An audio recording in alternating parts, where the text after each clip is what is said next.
Rise up Atlanta, rise up world. Your boys are back, the Scottish Falcons. Episode number 19 now. We're almost hitting that magic 20 days, and it's been a pleasure to do it with you, my brother. How are you feeling tonight before we get started? I know you've got football on in the background. No, I've got a big TV at the top, but it keeps on flashing on the back wall. So, I'm looking forward to my last week of sanity, mate. That's what I'm looking forward to.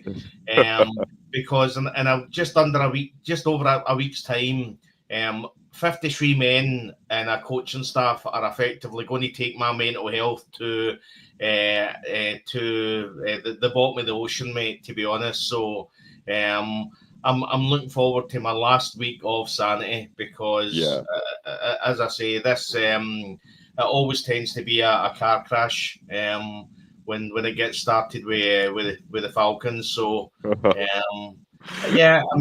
we're 8 days away, 7 days away, 8. Well, I was just saying, KP8. We are 8 days away now for the season, and college football's already in full swing. Commiserations. I was going to get on here and do a shout out, but as I say, down in the panel, I know we'll get to obviously yourself because I do have a question concerning college football for you. But win, lose or draw, I do always have to shout out the perks of being the producer. So I know there's a lot of Georgia Bulldogs down in the chat, so you're just going to have to eat it. Hook 'em horns now and always. I know there's a lot of teams that you're interested in, but who are you mainly focusing on college football wise this year, Des? Well, the issue I've got is that when I started watching college football, it was only maybe say 3 or 4 years ago, when I really got into it. And at that point, Georgia were dominant, so they were one of the best teams. And I just felt that it was. I just didn't think it was right to start supporting Georgia at the time when they were dominant, as if it was a glory hunter kind of thing. I mean, I'm an Atlanta Falcons fan. I mean, I ain't a glory hunter. I mean, so effectively, I kind of sit back and I just watch college football and enjoy it. What I would say is that if Arch Manning is going number 1 overall, well, the Aints have got They've got a cracking player, you know what I mean? Seemingly, the rumor I've heard, maybe it's untrue, that Peyton Manning's already put out a tweet saying that Arch Manning was adopted. So, so after the way he played against Ohio State. Yeah, Ohio State. Yeah, so that's the thing. A Manning in name only. And then I seen another one on X, and it was if Arch Manning wasn't a Manning, and it's him in the Best Buy T-shirt. You know what I mean? So, but it was a close one. But if we're talking about this, I got to say I don't think. Arch Manning is going to go in next year's draft. I think he's going to do 2 years at college. Yeah, I would definitely agree, and I think that would be the wise decision. Before we introduce the special guest who'll be joining us tonight and throughout the season going forward, just a shout out to some of the family in the chat. So Southside Ricky, one of the frequent flyers in the back, always showing love. What's going on, everyone? Falcons Nation over everybody. You already know, sir. You already know. Ali Cat, a new name in the chat, so we're happy to see you. Thanks for joining the Kilted Revolution. We are happy to entertain you on this Saturday evening. And Southside saying his college team is the University of Miami. Oh, nice. They had some really good teams back in the 2000s. You know, it makes me kind of think back to the days of Warren Sapp and Dwayne The Rock Johnson and things like that. So, and of course Ed Reed. So yeah, shout out to Miami. They're a good team in the Hurricanes. And now, as I say, shouting out to the AFN International family. We got LaMarcus, Georgia Texas boy in the house, our stadium and game correspondent. How are you, sir? Doing well, fellas. How you guys doing today? Yeah, we're doing good. Thank you for joining us at last. We finally got our clock sorted out because silly producer Will, he was like, "We're so happy to have you," and we assumed because Georgia, Texas boy, we went, "Oh, he'll be on Eastern time. It's 3:30 and 8:30 our time, and he comes on at 8:30 Arizona time, which he now knows is just after midday." So now that we've meshed, it's good to have you. Right on, right on. Absolutely, mate. Good time talking Falcons football. And yeah, so absolutely. How did you get into the Falcons? What's that? How did you get into support the Falcons? So I have actually been a fan for over 27 years. Many people don't know this, but when Michael Vick first got drafted to the Atlanta Falcons, I worked at the Georgia Dome as one of those guys who wore the yellow and black CSC jackets. But it sucks because remember, when you see those guys, their backs are to the game. They're not actually watching the game. They're watching the crowd to make sure nobody's getting out of order. And so I'm like, man, this sucks. That's because I didn't get a chance to see the first couple of games. And I rotated my way into the children's area. And they had the big screen up where the parents could see the games while they're watching their kids, which is kind of ironic. The parents watching the game instead of their kids. But I got a chance to work there, and that was back in 2019, and I've been a fan ever since. That's awesome. An awesome story, and that's what we love, is to be able to kind of share the stories of how we became fans across the Atlantic, so to speak. We do apologise. There's a bit of an echo issue. I think it might be your side, Lamarcus. Just double check your audio. But in the meantime, as I say, we did do this when you were down in the chat, but we've not been able to do it when you're in the building. So we'd like to present you with your AFN International membership logo. I know it was pre-approved, but yeah, it's time to unveil it to the people.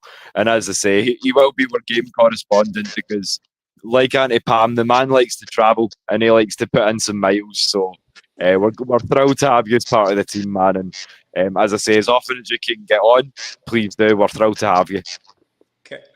My bad, gentlemen. I just remembered my recollection of the time. I said 2019. That would be impossible because it's now 2025. 1999 was the year. 1999. Yeah. I'm like, wait a minute. That means Yeah. And I think Lamarcus was partying like it was 1999. Yeah, very excited to be here, gentlemen. Brilliant. Great to have We're you. glad to have you.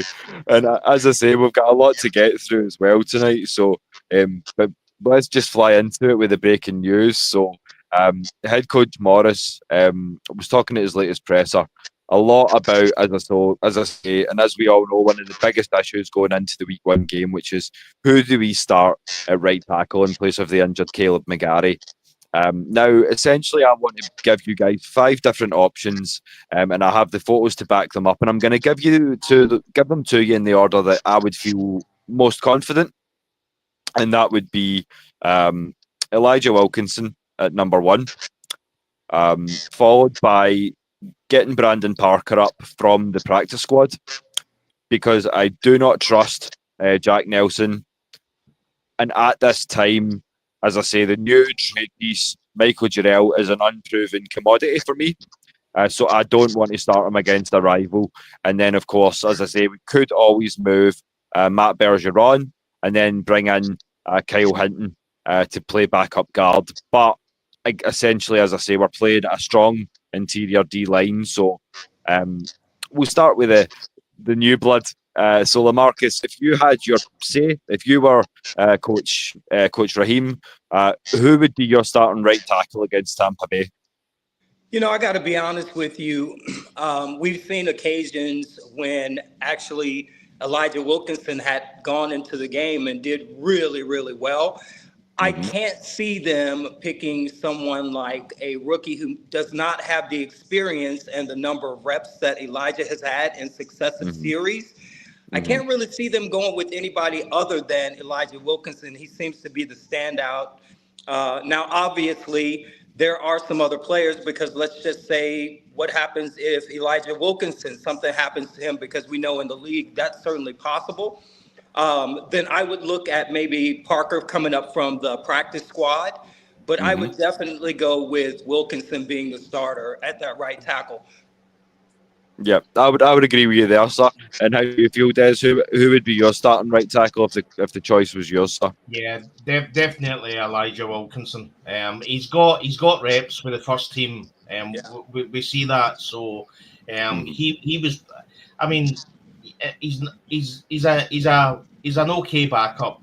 I'm hoping that again, I'll keep on saying this, and I'll say it to hoarse. These players should have been playing in the preseason with the first team, as in with the O-line. Effectively, take one of the main O-lines out and put in the backup and see how they work. I'm hoping that if you take Caleb McGarry out and put Elijah Wilkinson in, because they've got the other starting O-line, that it's going to be solid. But you don't. And I would say that that's one of the benefits to having the 4 games, is it gives you that little bit more time to experiment a little bit with some of the backups in position with the starters.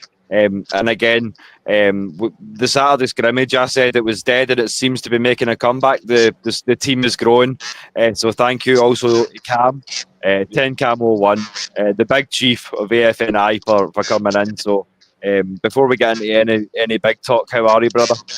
Pretty good. Just got off work, but yeah. I guess I'll go ahead and answer that question you were just on about Elijah. Please Wilkinson. do, yeah. I mean, I'd be comfortable. Not comfortable. I wouldn't use that word, but most comfortable with him at right tackle, just because it's the next man up. He's the next one on the roster chart, and you play him until the wheels fall off, until you got to move on to the next guy or figure out something different. So. Yeah, I completely agree with that. And as I say, Elijah Wilkinson's proved that he has a serviceable backup. I would remind you guys, just double check your audio, because we do have a wee bit of feedback. Yeah, I think the feedback's coming from Lamarcus. Yep. So just double check that your side, brother. But as I say, when you're talking about O-line, it's a bit of an interesting one for me, because as I say, your natural thought would be Bergeron's a natural tackle, but again, it's not the choice you want to make, because we're facing Cansey and Vea in week 1. So yeah, that is what that is. That'd be 2 years worth of reps gone to waste. Him at his position right now. We're not trying to restart his process. I would definitely agree with that. I mean, he seems to have definitely fit into that left guard role now. And I mean, for all credit to Ryan Nuzzo as well, it seems like that offensive interior is pretty solidified now. So I don't want to be messing with that chemistry, because I mean, we came into the season talking about how we had a top 5 unit, and yes, we've lost McGarry, but forgive Pixie for jumping in on. I'm not even allowed to work in this house, you see. But that's the beauties of being a dog dad. But we keep on grinding. Where was I? Yeah, offensive line. Yeah. So yeah, I agree with you. Elijah Wilkinson is the guy for me as well. And Bergeron definitely a perennial Pro Bowler at left guard. And you were going to say, Des? Yeah, I think the biggest worry I've got is the run game. How it's going to affect our run game. With Caleb McGarry coming out, that worries me. But what I would say is Wilkinson did get a lot of reps during pre-season.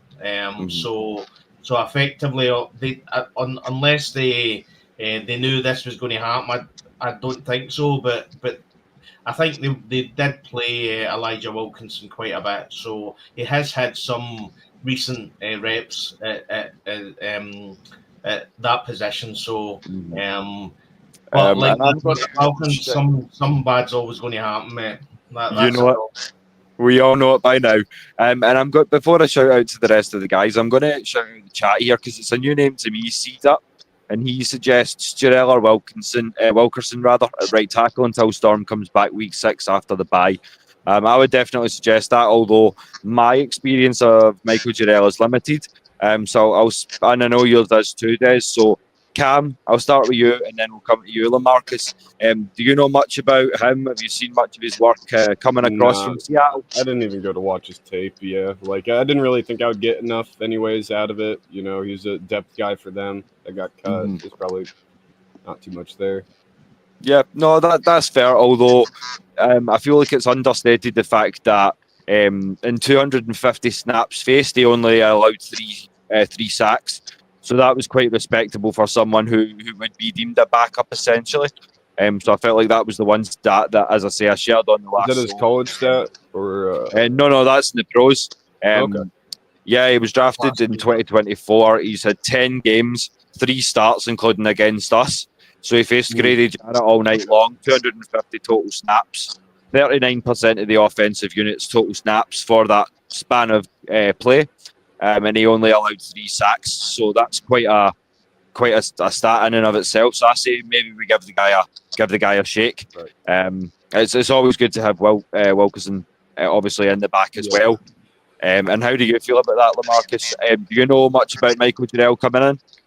I don't actually. Was he the gentleman that came over from Seattle? Yes. Yeah. You know, I got to be honest with you. Seattle has pretty much been known for having a really good, solid defense.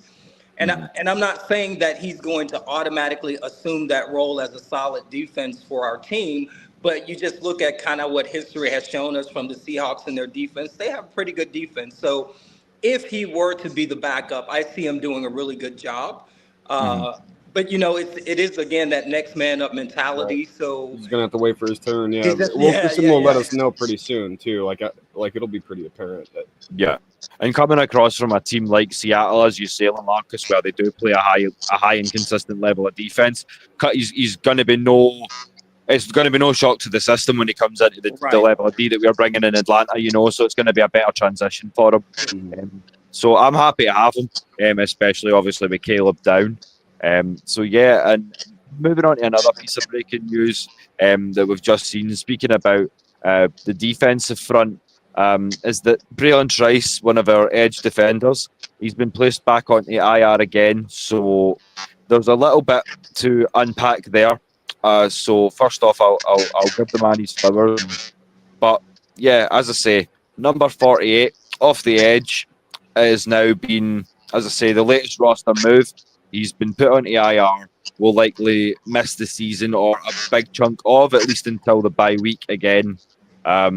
So my question to you guys, and I'll go around the panel, starting with you, Des. How will this another injury derail what would be his prognosis is apparently after the bye week. So I'm asking about his future in Atlanta. Do you trust the man again now after another injury spell? Yeah, well, you know what they say, the best ability is availability. We've said this about Troy Anderson. If they're not able to get on the park because of injuries, then that's a big issue. I mean, we've effectively not seen Braylon Trice. I mean, he came out of Washington. Am I right? Yeah, he came out from. Yes, right. Yeah. So again, really, really promising player. You looked at his college tape; it looked phenomenal. But again, he's effectively had no play last year, and that's him. He's on IR again this year. So there's only so. I mean, effectively, there's going to be we've seen some of the players like CJ Henderson, who we brought in. I mean, effectively, because of injury, CJ Henderson's where he is now. And it looks as if Braylon Trice is going to be one of the kind of players where Atlanta's going to let him go, and he's just going to be effectively plotting around the NFL until he finds he's the right place. But if he's out again for another season, then I mean that's effectively 2 seasons in the NFL, and he's been injured in both seasons. I mean that's not good from an optics point of view. If you're a coach, you know what I mean. Yeah. Sadly, it is one of these things where it kind of reminds you of some of the real hard facts that we have to face as panelists, where as sportcasters, when you look into these things, the average NFL career is 3.5 seasons. and there's reasons why, the physicality, the demands on the body. But yeah, it looks like Braylon Trice is. I don't want to completely rule him out because, as I say, he can bounce back, but he may. I don't want him to be another cautionary tale. So I want him to take his time, and if it does take him another season and he comes back next year, I'm willing to say third time's the charm. But after that, I really need to start questioning. You know what I'm saying? And how do you feel about that, Cal? Well, Des brought up a good example is Troy Anderson. You know, we already got him on the team and dealing with injuries for the past, few years. And yeah, no, it's just, we can't have two guys on the team that are going to be having these problems. Like, yeah, I was kind of wondering if we were going to even cut Troy just because, I don't know, just to get anyone else in there that's going to actually see the field. Yeah. As I say, it's not a narrative that I believe, but to the naysayers who want to question the money that they're paying Kirk Cousins, if you're paying two injured guys, then that's just more dead money and more reason for them to go on and on. You know what I'm saying? So, and the naysayers like to chat. And as I say, just a little bit of audio. LaMarcus has jumped out, but he's back in with us now, so we'll see if that's any better. Yeah. Good to have you back with us, LaMarcus. As I say, if you are talking, just mute the mic, but we're coming to you now anyway on this. So how do you feel about the Braylon Trice situation? As I say, you don't want to eat more dead money with another long-term injury, but if he feels like he can get back sort of around about the bye week or just after, how do you feel in terms of trust levels? Do you think he can come back from this? Can you hear me okay? Oh, you got him on mute now.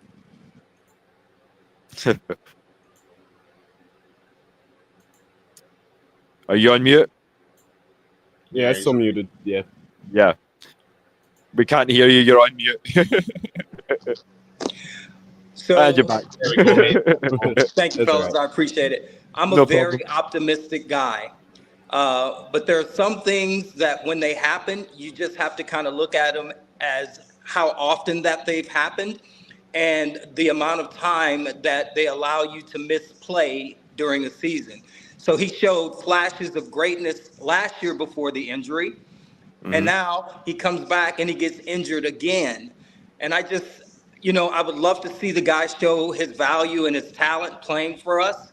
But at some point, we've just got to be able to cut the losses because you got to take all those things into consideration. This is going to be year 3. Is he going to be back to where he could possibly be with that injury still lingering behind after 2 years? So it's a pass for me, guys.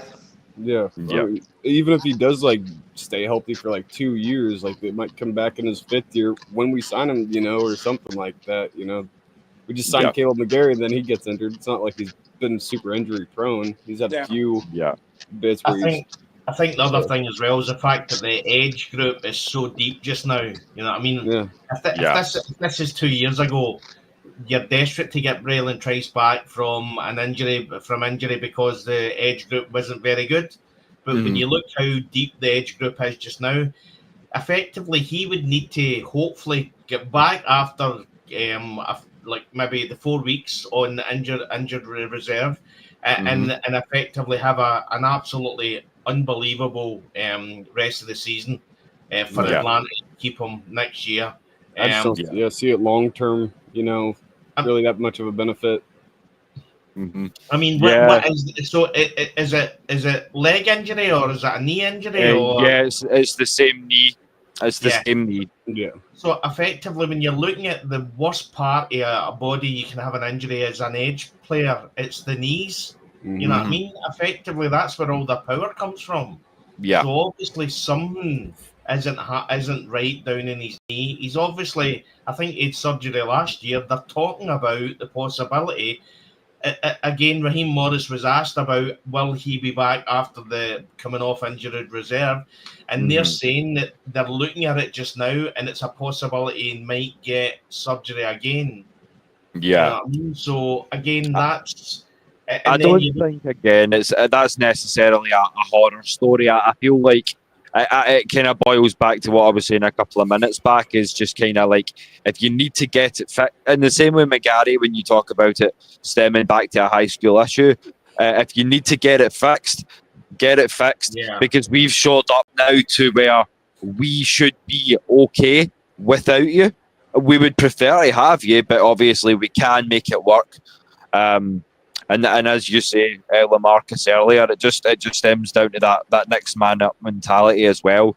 And speaking of which, one of the things that was my biggest doubt, and it's a nice point to segue, was the depth.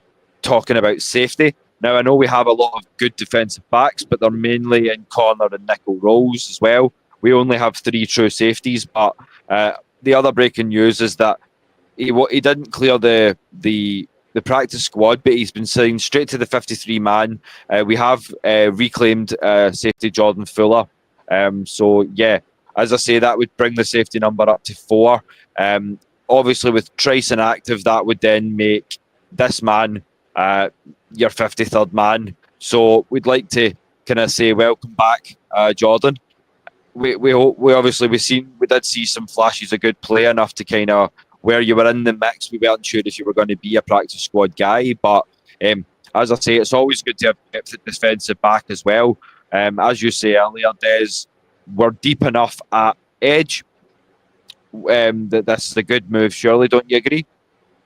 Yeah, I mean, I think the thing that these players have got going for them is the fact that they've got Jesse Bates III sitting there. Yes. I mean, this guy, if this guy isn't one of the captains, I'll literally eat my heart. This man, he will make these players better. You seen the clip of him talking to Kobe Bryant?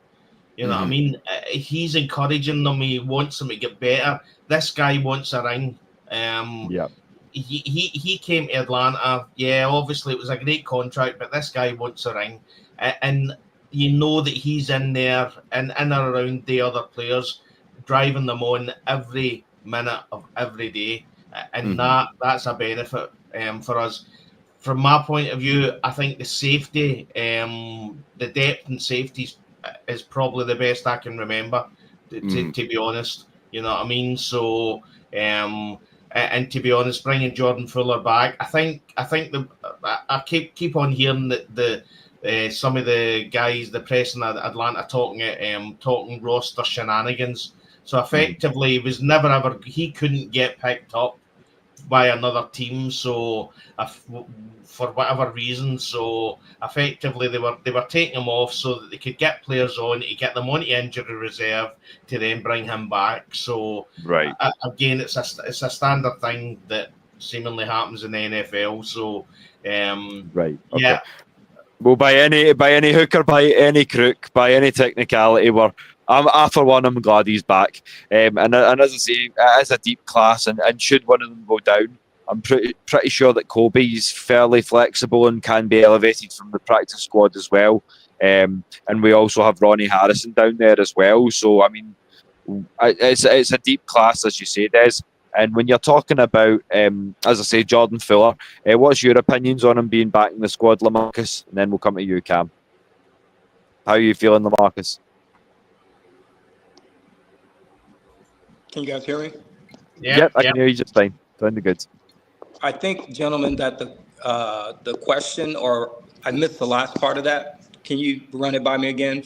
Yeah, not a problem. So I'm basically we're talking about Jordan Fuller, and he's re-adding to the 53-man squad. And we're just saying that in terms of safety depth, it's a really deep class that we've got in terms of defensive back help this year, but that we only have 3 true safeties. This would make 4. So it's a very good roster move, and we're asking if you would agree with that. I think that's a good move. And I think being able to rotate, I think being able to have the rotation available where you can see all of them play the role really well is going to work for us. It's going to work in our favor. And having an extra piece with Phillips is going to add to just the depth that we have for the number of players. So I think it's a good move altogether. Yeah, and as you say, and as we've been saying in past episodes, we can't understate the importance of special teams either. And the guy knows how to deliver a hit, so he's a good asset to have, even in the kick and punt return and kickoff and punt game. And how do you feel about him, Cam? What's your thoughts on Jordan Fuller being back on the 53? Yeah, I'm all right with it. It's not like it bothers me anyway, but like I would probably want like that 53rd spot used in another position group, but it's not like they really haven't tried that with going and getting those two offensive tackle linemen. One of them I think was a guard. But well, that's an interesting point. Though. Now that you say it, Cam, when you say that you would use the 53rd spot, what would you use it on, and rather than a safety? I mean, it would be line right now, but we already did get two guys. We got to see how that shakes out, even with Elijah Wilkinson. But other than that, I would say maybe like another linebacker or maybe a wide receiver. But yeah, okay. Linebacker's an interesting call because I feel like our linebacker room is just at that level where we're good at linebacker, but we're not elite. I don't know who's out there. Yeah, I don't even know if it's like there's actually anything out there to pick right now. You got to see what you got before you start doing those trades or picking up guys before the trade deadline mid-season. So, yeah, no, 100%. And as I say, we're going to take a special wee aside here because in confidence he said that he's just getting to grips with it, and we know it's your debut on the show in any real capacity, LaMarcus. So what I'd ask you to do, if you're watching down in the chat, or if you do get back to us at a later time, because I know college football's on, so you may miss the show, but when you do get to us, drop some red and black and support these guys, because as I say, it's been a labour of love for me and Des to get this thing on wings, so to speak. And as I say, we are thrilled that you're just coming on to talk Falcons with us and to take the international brand worldwide. So we're going to have technical issues, as you say. I'm still dropping off sometimes, as much to Desi's amusement or beaming. Yeah, that's what comes to mind when you drop off and I'm sitting here. And I'm actually going, right, okay, here we go. I've got people watching, so... Yeah, I use the term amusement incredibly lightly, but no, it happens for us all, man. So yeah, as I say, we're all finding our feet, but as I say, it's more important that you're here with us. That's all we wanted, because as I say, you could be somewhere else and watching college football, and you're here talking birds with us. So we appreciate it. And yeah, some interesting news that's not injury related, which feels like the first time in a while. But a couple of interesting tidbits of news. First off, the Sports Illustrated magazine, who we all know and some of us love and some of us not so much.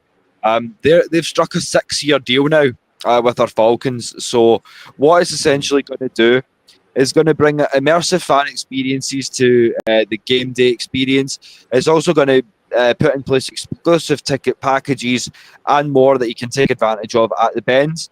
So keep an eye open for that. There's also going to be the brand new Sports Illustrated Tickets Lounge as well. So if you do happen to get the perks of that ticket, then by all means have an extra one for your boys. So yeah, but an interesting thing. And as I say, the Falcons, the city of Atlanta, a well-represented brand when it comes to sport. But this is just one more thing, Des, wouldn't you agree, that just says, along with the Olympics, along with all the good things that are happening, the NHL getting a franchise, it really is a sport. It's not just a black mecca, it's also a sports mecca. Let's keep it 100. I mean, probably the most special moment when I went to Atlanta in 2008 was walking through Olympic Park. Mm-hmm. And you see where the torch was, and I mean it was special to actually be standing there, knowing that the Olympics had been there. What I would say is, when you look at everything that's happening with the World Cup coming to Atlanta as well, I mean, Atlanta is a sport mecca, as you say. You've got the soccer there, NHL is coming as well. Let's hope that's all kind of worked around the fact that the Falcons can then effectively go and win the Super Bowl. That would be fantastic. It really would be. It would I mean, be. how good would it be if you were parading the Super Bowl trophy around all these games? You know what I mean? Like there's the Super Bowl trophy that Atlanta Falcons won this year, and you know what I mean it just writes its own story. You know what I mean? Yeah, and my fiance was saying in the back, she said to me, maybe you will win this year. Maybe it's written because it's the 60th Super Bowl. It's the 60th birthday of the Falcons, and of course it's the first year now in the international expansion for Atlanta Falcons Nation. So if we're ever going to get it done, and if there's anyone from the team paying attention, if you do pay attention to signs and portents, then maybe that's one to look out for. So, well, what I have always said is that the fans of Atlanta Falcons deserve a Super Bowl win because we have been through the ringer. We have had atrocious luck. Pain, as we say, pain is international because we always say that at the end of the show because we feel the pain and we felt the pain of everything in the last 10, 12, 15 years. At some point, we need to wipe that pain out. At some point, this Atlanta Falcons team, with Michael Penix at the helm, needs to start showing that they can compete. They can win first and foremost the NFC South, and then you know yourself. Once you get into the playoffs, you watched it with the Commanders last year. Once you're in the playoffs, who knows what could happen? You know what I mean? 0-0 every week until you win a Lombardi. That's it.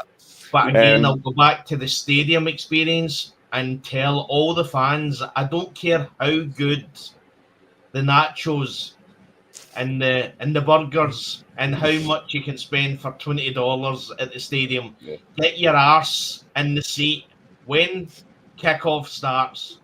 Yes. So that we're not looking at half of the seats all empty. You know what I mean? Yeah. Let's really support this team. You know what I mean? And as I say, Des has been saying this since episode number 1. So I know I'm sick of hearing him say it. So if you want to shut him up, please do what the man says. We're begging you. And Cam, you're a diehard as well, so you know. And LaMarcus will tell you as well. He's all over the country to pay respect to the Birds. So you're there until the clock reads 0-0-0. Yeah, but show some support. Yeah, let's show. One time I got out of my seat was to get another beer because it was the Desmond Ridder versus the Texans. When I went to that one was a crazy game, but it worked out somehow in the end. Honestly, I had no right beating the Texans in hindsight with CJ Stroud that year. But. Well, when Desmond Ridder's your quarterback, that will drive you to drink, so we'll let you away with a beer break. A beer break for that one. Yeah, all I would say is that never ever trust a Desmond. That's all I'm saying. You know what I mean? I'm in for a long haul then, aren't I? That's my Sunday name. Well, that's my Sunday name. You heard it here first. We are all dirty birds, but now you've heard of Dirty Dom. We've got Dirty Des now, so or Dirty Den if you're an EastEnders fan. I know you don't get that in the States, but one thing I would say is over my head. At some point, we need to start showing that the Mercedes-Benz Stadium can be as good as Georgia Dome. You know what I mean? Yeah. I don't know how many times I've heard and seen on Twitter Atlanta Falcons fans. I mean, bear in mind that 2017 was the first year we were in the Mercedes-Benz Stadium. And there's still fans talking about how good the Georgia Dome is. Because I'll tell you, when you're looking at when you're watching from old games in the Georgia Dome, the seats ain't empty. There's no empty seats there. And you look at the NFC Championship game against the Green Bay Packers. You know what I mean? The place was rocking.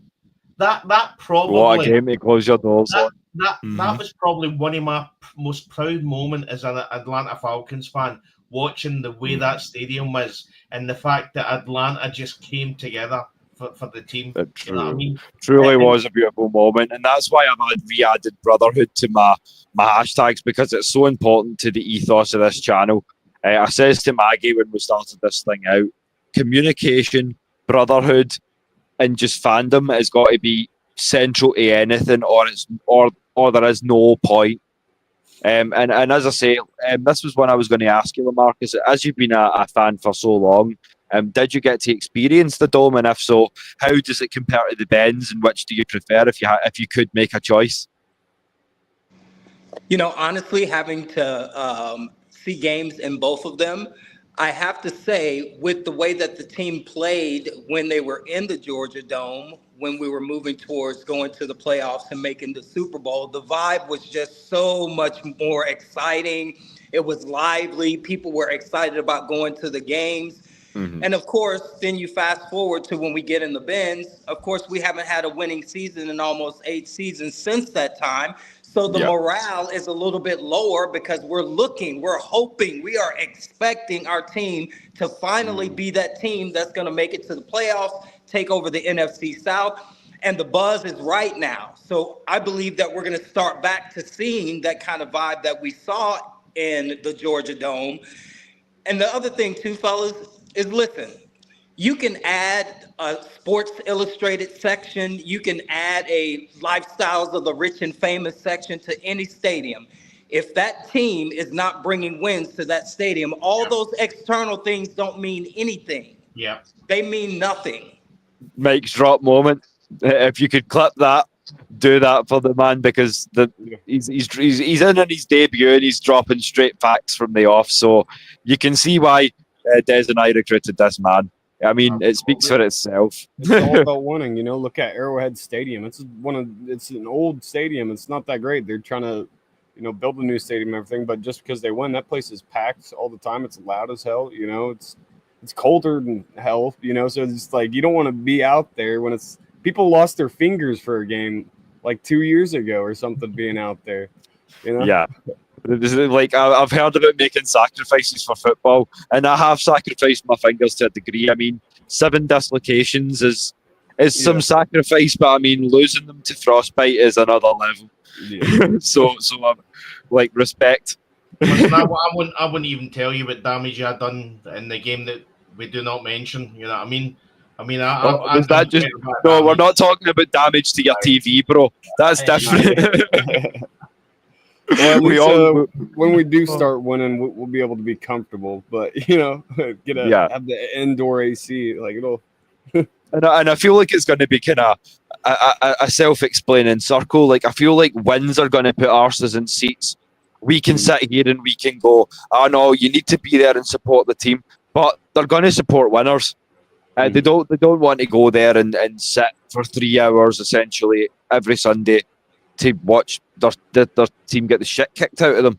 And it's why I'm thrilled to see why Cleveland gets such high attendance now. So, I mean, it begs belief. So, but again, that's how you have to give shout out to Lamarcus. You know what I mean? He's effectively going game in, game out to watch the Falcons win. I mean, let's be honest. The last 3-4 years hasn't been pleasant viewing. I mean, I always say the Arthur Smith scenario was just a failure, a complete failure. The 3 seasons he was coached. So fair play to Lamarcus. You know what I mean? Yeah. That he's paying his cash week in, week out to go and see the team. You know what I mean? But I'll say it again. But you've mentioned it before. I don't really care that we're number 1 in food experience and number 2 in fan experience. As Lamarcus said, I want a winning team. That's all I care about. See if I went to the stadium and there was a hole in the roof and it was pouring rain and I was getting soaked. See, as long as they're winning, I don't really care about the hole in the roof. Yeah. All I'm interested in is about my team winning. I didn't become a Falcons fan because of stadium, even though it was before, like, we had the Mercedes-Benz anyways, but I don't think most people choose their team based off the stadium. If they do, they're probably not really a fan of football anyways. It's like to go to an event, Yeah, and it's not the National Aesthetics League, and it's not the National Snacks League. It is the National Football League. So first and foremost, you need to get it done on the field. I agree with you all 100%.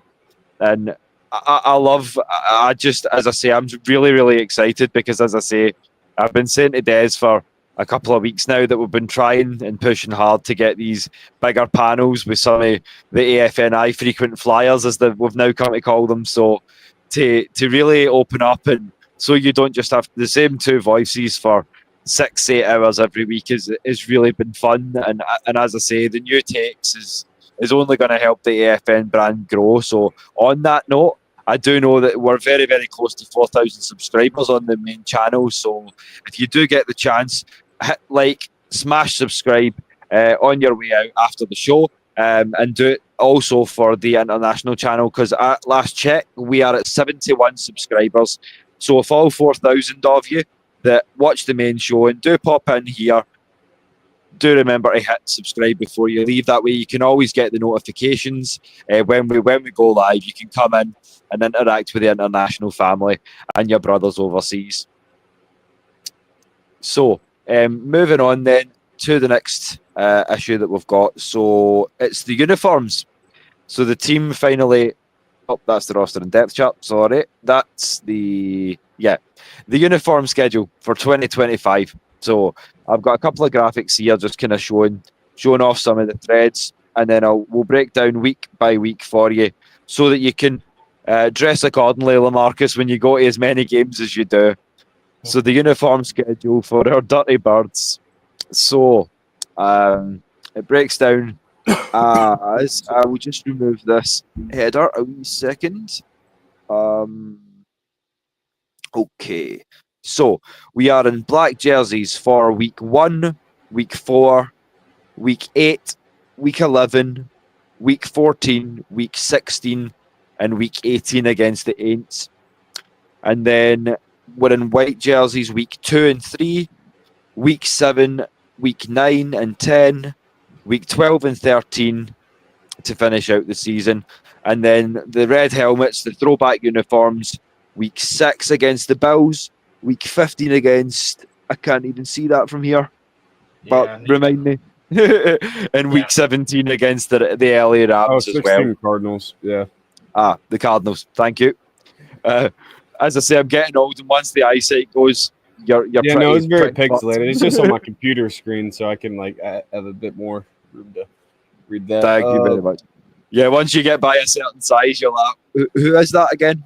Yeah. But no, thanks again for that. But yeah, as I say, that's the uniform breakdown for the season. So what are your favourite threads? And if you could kind of, as I say, I shared my thoughts on a year 60 uniform, but what's your favourite uniform going into the season? I do love those throwbacks. Des, what do you think? Yeah, red helmets. I mean, and again, another rant. You know what I mean? Where's the 60th anniversary uniform? Where's the 60th anniversary jersey? You know what I mean? I know. 60 this year. You would have thought they would have released a new uniform. You know what I mean?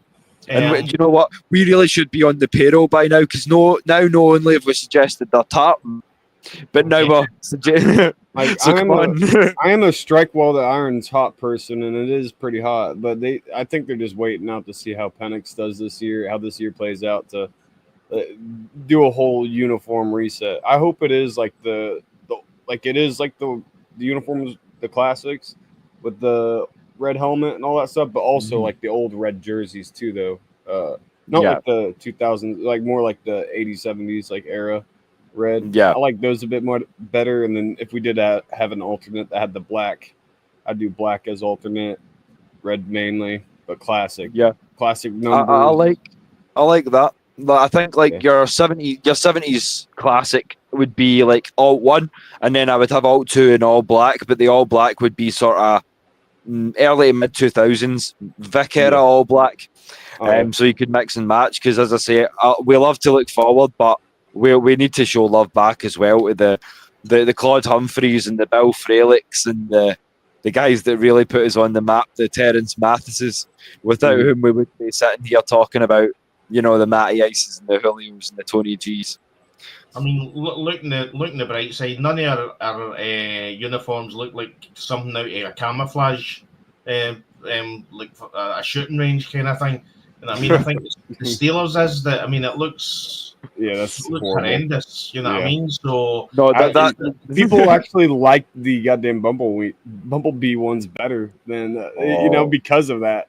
Like, it made those ones better just because something worse took over. But Yeah, No, the and Rams then you game get to the is an NFC interesting choice, though. I'm surprised they wouldn't put one of the games on a Patriot game or something. You know, they're already going to be Oh. talking about 28-3 the whole fucking game on the broadcast, but Oh, yeah. We're going to have Louis in the chat before that game, and I can't wait to make him eat his words. As Des says, 283 diamonds on that motherfucking ring.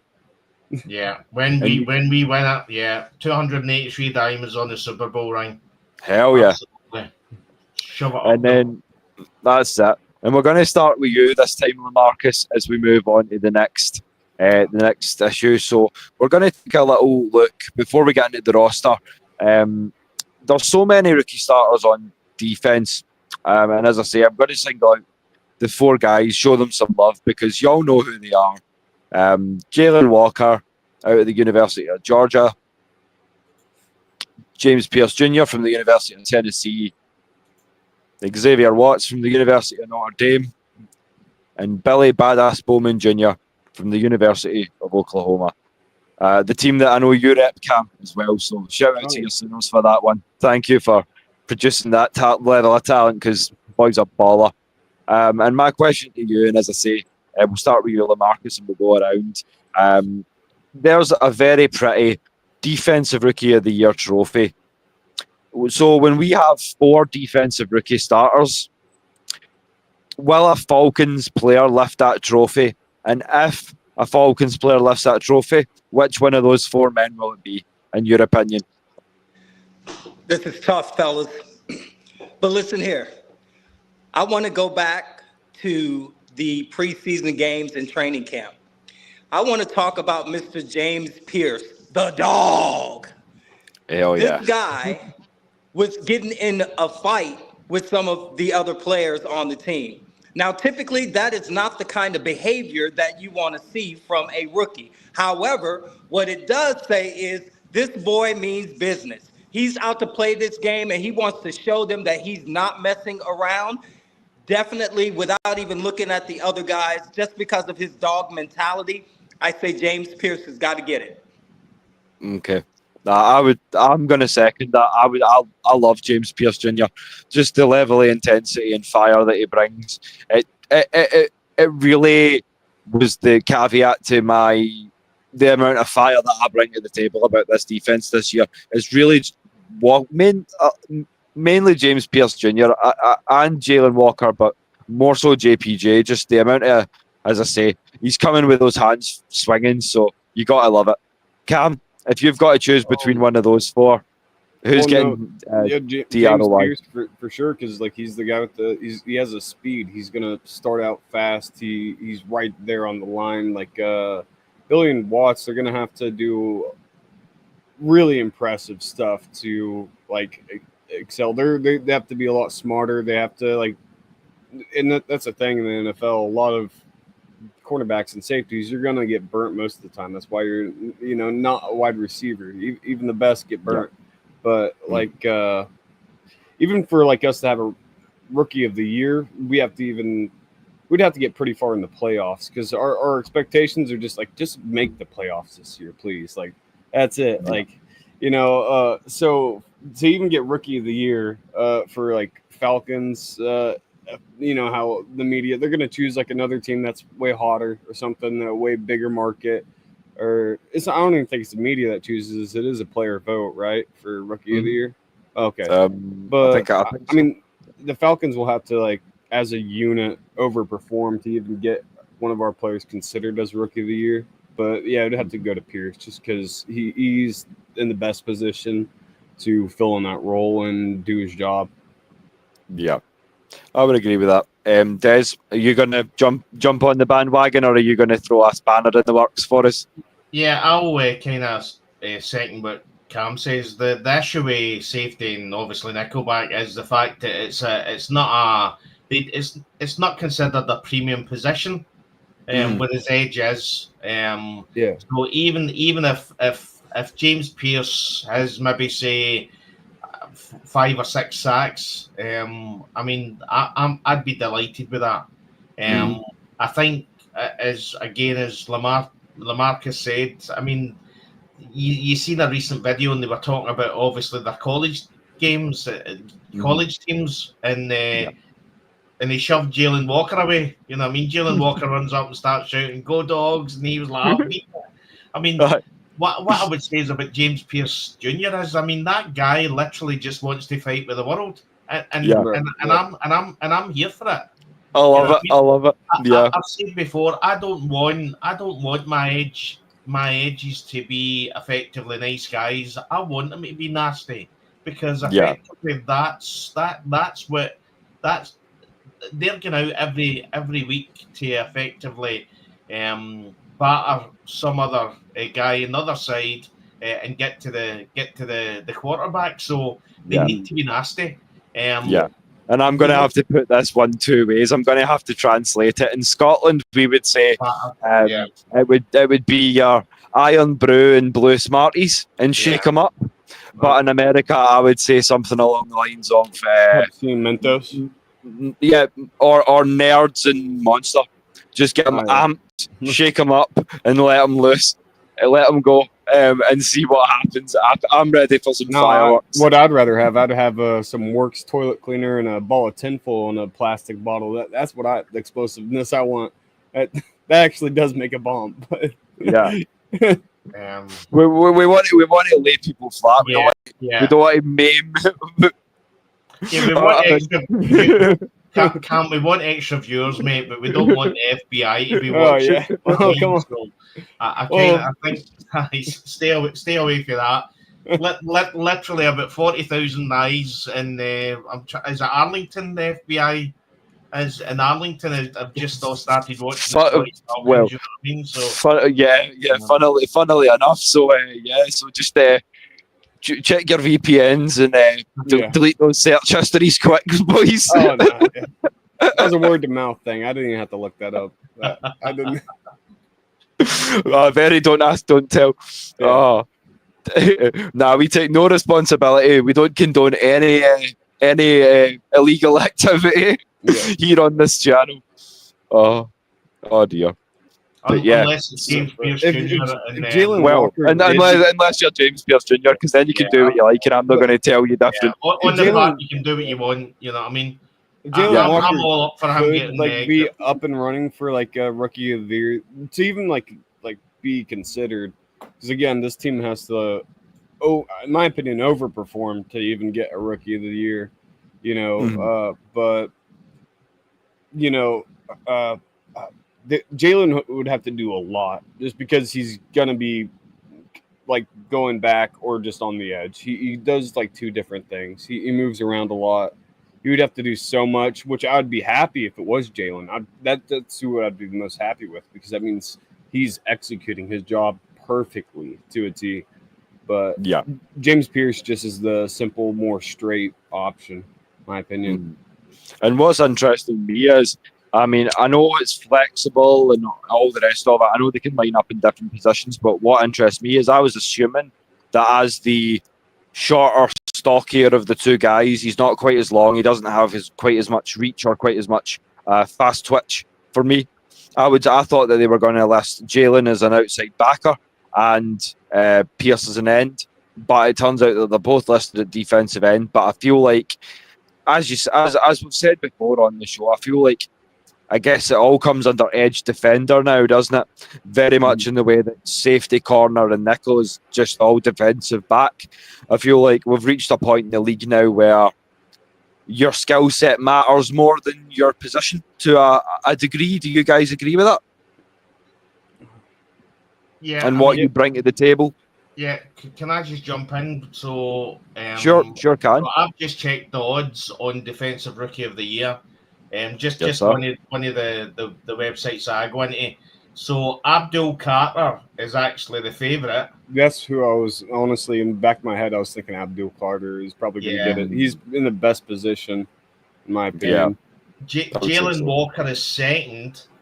Then you've got Travis Hunter, Michael Williams, Mike Green, Mason Graham, Jihad Campbell, Shamar Stewart, then James Pierce Jr. So I can literally get James Pierce Jr. at 18-1.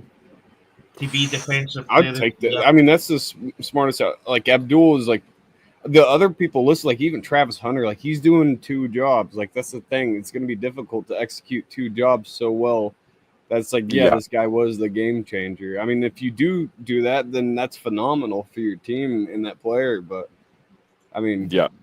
I don't know if he's the guy to do it. Like I don't know if he has the cut of like a Deion Sanders or something. It's really, but yeah, it would be great to see because I mean, I'm all for seeing changes and shifts in the league when it's appropriate. And as I say, I hope that is like something that is more often where it's like, yeah, we do move guys around. I know that kind of makes a mess of everything, but I loved it when we had Mohamed Sanu just throw a deep bomb randomly, and you know, I like to use guys and whatever abilities they do have. You know, it's just hard to justify that with everyone being so skill focused. Again, just back onto that, Xavier Watts is 80-1.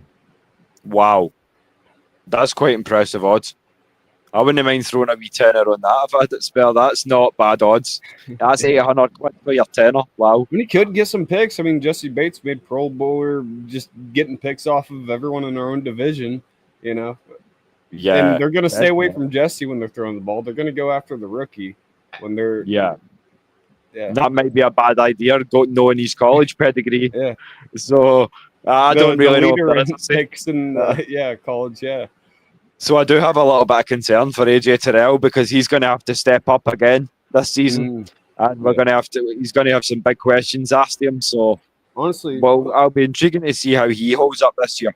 AJ Terrell, he honestly reminds me, like, not the same position, but as a Grady, as somebody in the locker room. Like, he was very close with Grady in that building, and I think AJ is going to be like one of the leaders of this defense eventually. Obviously, Jesse Bates is just by his play on the field, but I feel like AJ, he's been a part of like kind of the older era of people that were still around to this like new era. Like he's just he's a veteran at this point. I'd agree with that. He's definitely one of the old heads and definitely a more he was here when Matt Ryan was here, right? Yes. Yep. Yeah. He came in the year before Pitts, so he'd have got the last 2 years Ryan. Yeah. Oh, AJ Terrell. Yeah, AJ Terrell was 2020. So Ryan's last season was 2021. Yeah. So I thought that he had the last 2 seasons with Matty Ice. And how do you feel in terms of that when you're talking about just like skill set and how much it's changed, LaMarcus, now that you're back with us? Do you agree that the league's changed to a level where your skill set matters more than your position? If you can hear me, okay. I'm sorry, guys. Yeah. No, you're okay. No, I think I missed the whole segment. No, don't worry. All we were asking is we're talking a little bit about the defensive rookie of the year, which you kind of faded out during, but we've kind of ended it out with asking if, in terms of skill sets versus position, do you think that your skill set matters more than your position now, because we have edge defender as a position rather than defensive end or defensive outside linebacker? So do you feel like... I'm sorry. No, go on. You know what, guys? I actually lean more towards the skill set because I think it's the skill set that actually leads the way for you to make the plays and actually change the game as a result of the plays that you make because of your skill. Mm-hmm. Yeah, I would definitely agree with that. I mean, you can come in with all the... I'm quite an experimenter when it comes to Madden and things like that. I'll go on and try people in different positions, but as I say, 99 speed's 99 speed. That's quite universal, and there's things that translate. So, yeah, I completely agree with you, Marcus, when you talk about skill set being more important. But again, another thing to look at as well is that a lot of these players, they rate them by the RAS, which is the relative athletic score. So again, you tend to see the ones that are like in the 9s and the elites and all that, they tend to be the ones that are successful. Yep. And I think that's down to the fact that they're more athletic. So effectively, if the skill set isn't there so much, then effectively you can train that. You can sometimes train that into them. You know what I mean? Yeah. If they're just not athletic enough, then that tends to be sometimes an issue. So, I mean, it can go both ways on skill set or how athletic the player is. Yeah, definitely see what you're saying. It can be a bit of a skill set for sure. Just because when you have a guy that is specifically good at one thing, you can plan around that. When you just have a guy that's like, all right, he fills this position, and we're going to use him for that. Yeah, that's very solid, but you don't want that to be that's not the guy you're necessarily leaning on. What your game's like. When you got a Julio Jones that you can throw those deep balls in contested catching, or even Drake compared. He's a very great contested catcher. When you have a Bijan that's great in open space and all that stuff, and can make the cuts and make magic happen out of situations that should have been like a hospital ball. But yeah, I'll take skill set any day. Cordell Patterson, that was a guy that was positionless for a bit, however you want to put it, but he was. I mean, he did many great things across different positions. If you have the skill, and as much as I hate to shout out a rival in the Ents, look at what Taysom Hill's doing over there. He's been a QB, a tight end. I know he's not particularly amazing at any of them, but he's tried.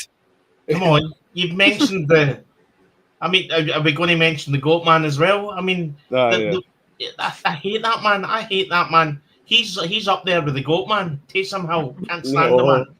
Can't stand the man. Hate the man. We'll make sure that's the last time we mention him then. Yeah.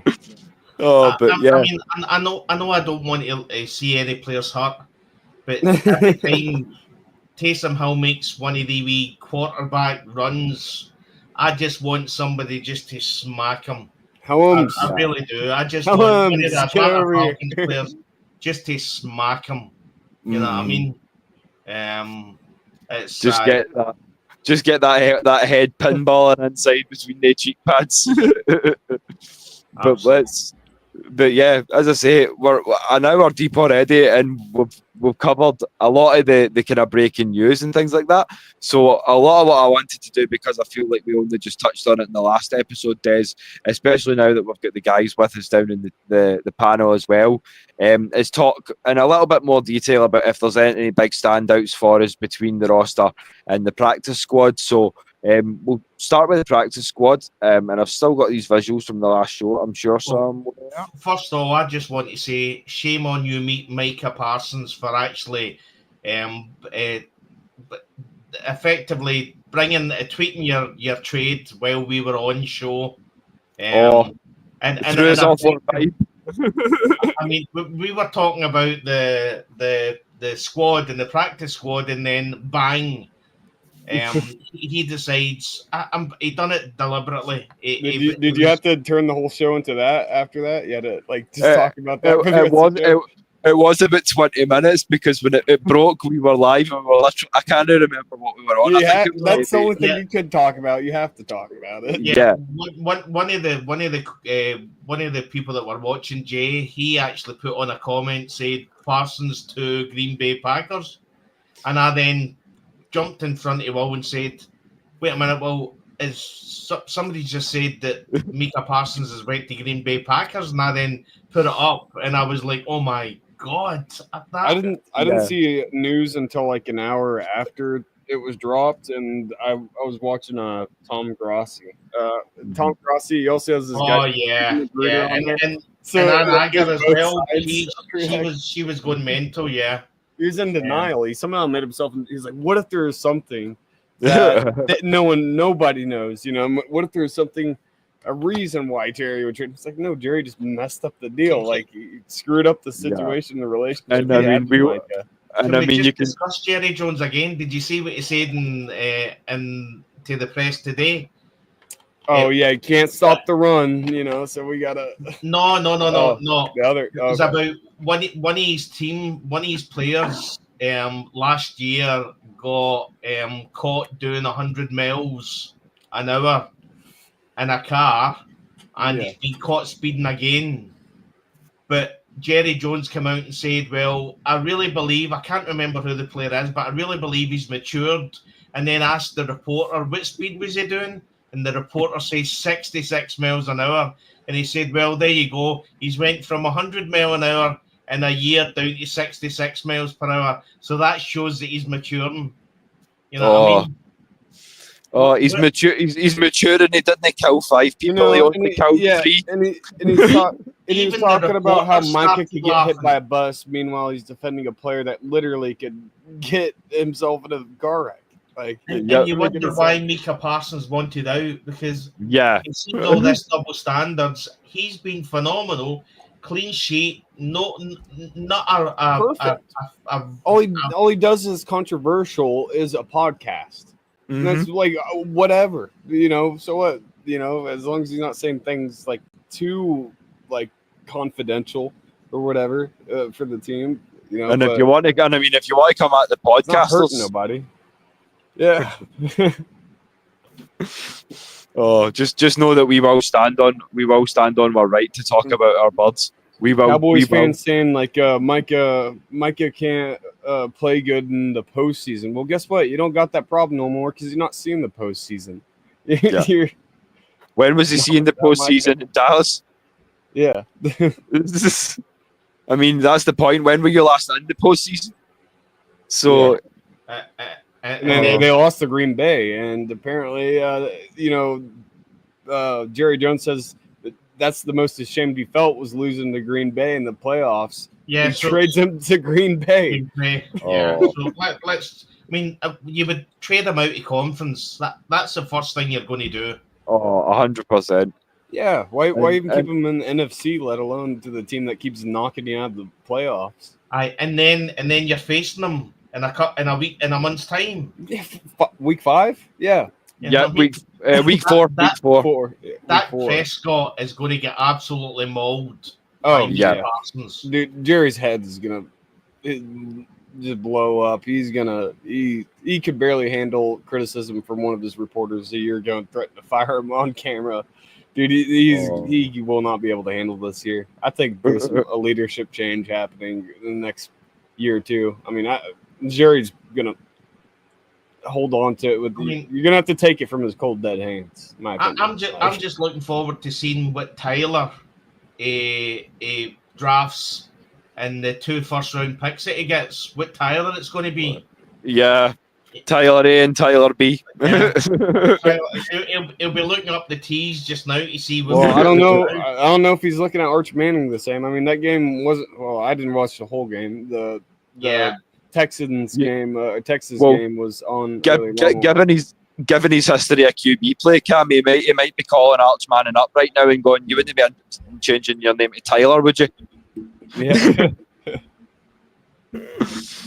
But as I say, there's so many like ways that we could laugh. So I've decided to just bring up the around the NFL section because I've got a couple of clips here, and we'll go into specifics. So as I say, if for the people in the chat when you get to it, if you don't know, as I say, Micah Parsons has been traded from the Dallas Cowboys to the Green Bay Packers. That is for a 2026 and a 2027 first round pick, in addition to defensive tackle Kenny Clark. Now, Micah Parsons has also come out and had his first press conference in Green Bay, and he has claimed his new jersey number. Shout out to 24/7 Sports for this visual, but he's claimed number 1. And as we say, and as Cam rightly pointed out, week 4, Micah Parsons will be returning to AT&T to face his former team in the Cowboys. Oh wow! And heads will roll because Jerry will be in attendance, of course. So it's going to be a fun night. So let's call that one a special interest game for the avid fans around the league. And as I say, the rest of us have had our say on how ridiculous it might be. But LaMarcus, how do you feel about the trade? And surely Dallas could have got more than that. Surely they are the losers in this scenario here. You got the whole division thanking you. Not really sure what Jerry Jones was thinking, but he's older, so maybe his thought process was interrupted by his age. That's going to be a huge loss for Dallas and a great gain for the Green Bay Packers and Mr. Jordan Love. Talk about the weapons that he now has to throw to. And you know what? We're in the NFC too. Not to say that they would pose a threat for us, but with him joining now the NFC, we do have to be concerned with facing that team should we make it up the road into the playoffs. And if Green Bay does so, likewise. Right? You know, who knows? Yes, Maybe it'll be one of those matchups like we had when Michael Vick was playing against that other guy that ran for the Packers. But a big win for Green Bay, a loss for Dallas. And I think that, Green Bay definitely won in that situation. I agree with when you. you got Giants fans, Eagles fans, and Commanders fans all thanking the Cowboys for doing that. Yeah, you messed up. You know it's a bad day in the office 100% when your divisional rivals are thanking you. Kind of similar to us right now.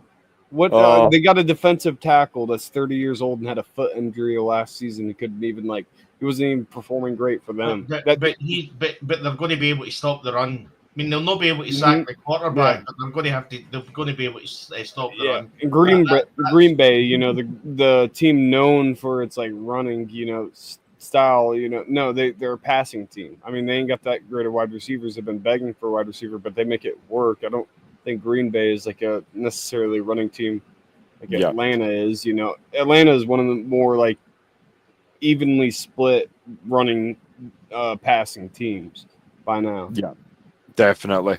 And that's what I was saying. I mean, for the Dallas fans that might be illogical and delusional and trying to make some sense of this with the fact that you got Kenny Clark, I would argue that revisit this in 2 years' time and see where you're at compared to where Green Bay is at with signing Parsons. And that's all I'll say about that. We do have a comment down in the chat. So, Kurt ATL, I think the Cowboys won the trade. 47 million for one defensive player is crazy. It's a lot to pay a player, but that's maximum. It starts at 39. But if he's giving you 10 plus sacks a year, you know what I mean? The only way this I could say it's a failure for the Packers is if he gets injured. That's there's injuries coming up, and that's just that's not even anyone's fault. It's just misfortune. That's the problem when you've got a player at TJ Watt level ability, kind of caliber ability. You've got to pay TJ Watt money. I'll admit that. It's a lot of eggs in one basket. But they got most of their bases covered. But just quarterbacks. That's what they got to worry about. But the other way to look at it as well is that you've got a first round pick in 2026 that literally could be a late 20, 28, 29. You know what I mean? You're nearly into the second round. If the Packers are as good as what they could be, they don't win it all. Yeah, they're going deep. I said to Will earlier on, the Dallas Cowboys are probably the most attacked team in the NFL behind just in front of the Atlanta Falcons. You know, the Falcons do anything, it's laughed at. You know, and it doesn't bother Packers fans because they draft better in the second round anyways. They don't need their first round picks. No, that's true. Historically, you're right. But as I say, what we will do is have a bit more of a breakdown of this roster. So just looking at it again, we know the names. We've got the 53 here in front of us. So are there any specific names? As I say, I would single out probably Natron Brooks, Josh Woods, in terms of defense. On offense, I will give a shout out to Felipe Franks because, damn it, he's earned it. Again, somehow, some way, but yeah, he's back. But y'all are welcome to help me out. So we'll start with you, Marcus, this time. Who are the standouts in the roster for you? Wait, before I do let you go though, Nathan Carter as well. That boy is a baller. I'll let you go, sir. Sorry.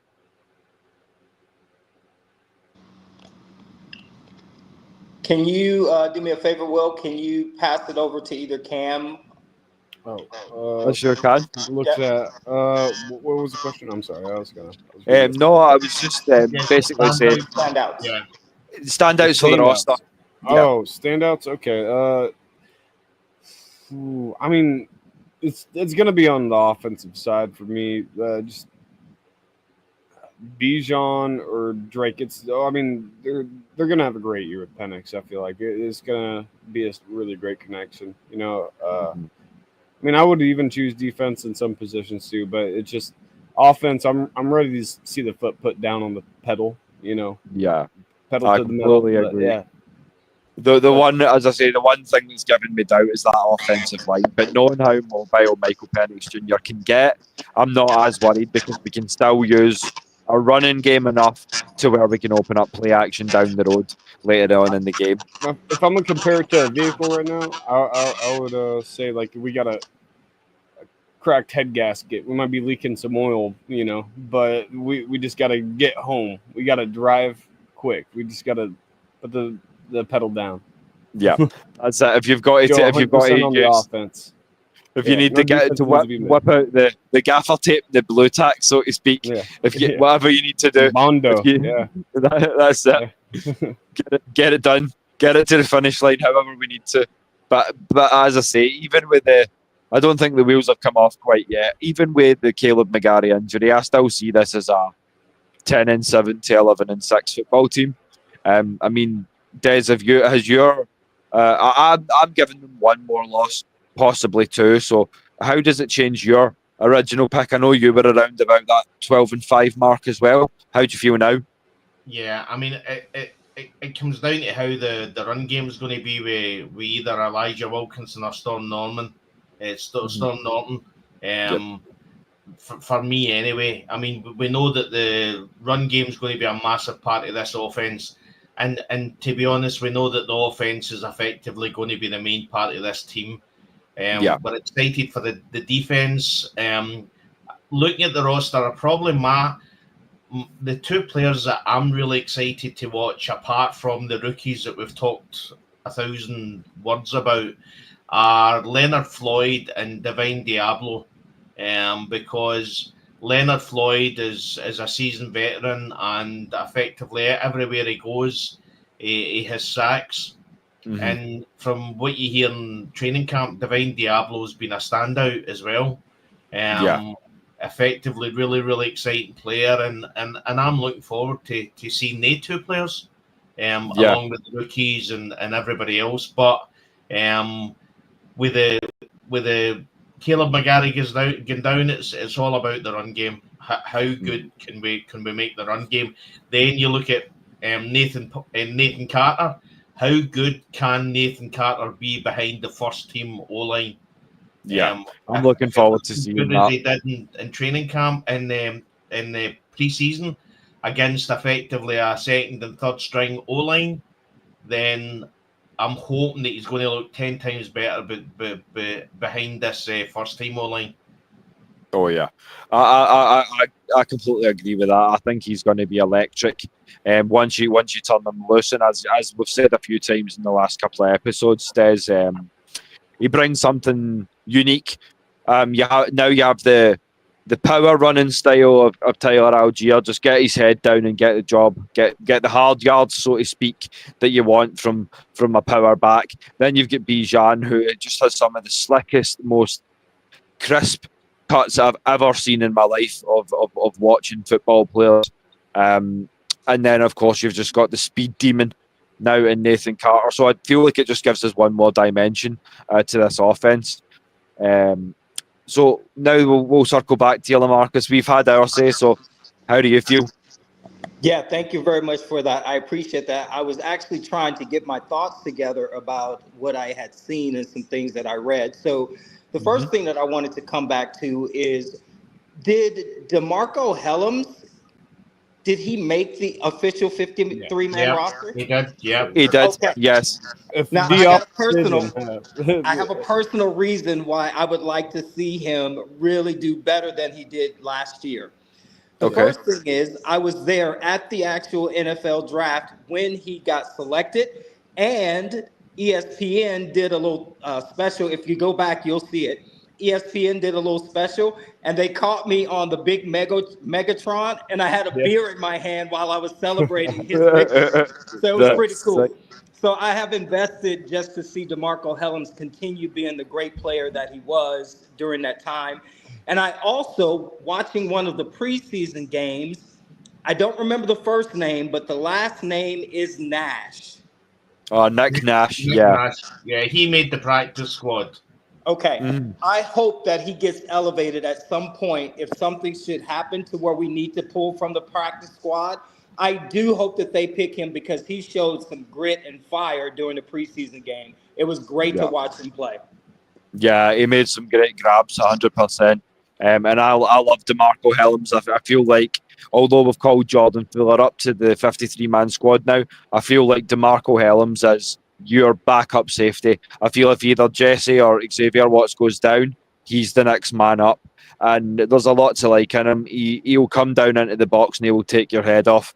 As I say, it reminds me of sort of some of the safeties of old, a little bit of that Troy Polamalu or someone of that sort of ilk, and hopefully he can have a similar ceiling now that he's recovered, now that he's back fully ready to go. So yeah, all great shouts from all you guys, and as I say again, shout out to all of you for joining me tonight because as I say, it looks like we're bringing the Saturday scrimmage back because the AFNI boys are they're bringing the big points and the hard questions, and they're really making us think. So it's a blessing to be here with you all.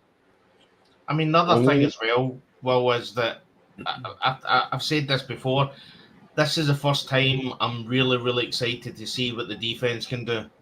I mean, I can't remember ever saying that because I think in 2016, Matt Ryan had the number 15th defense. That sounds about right.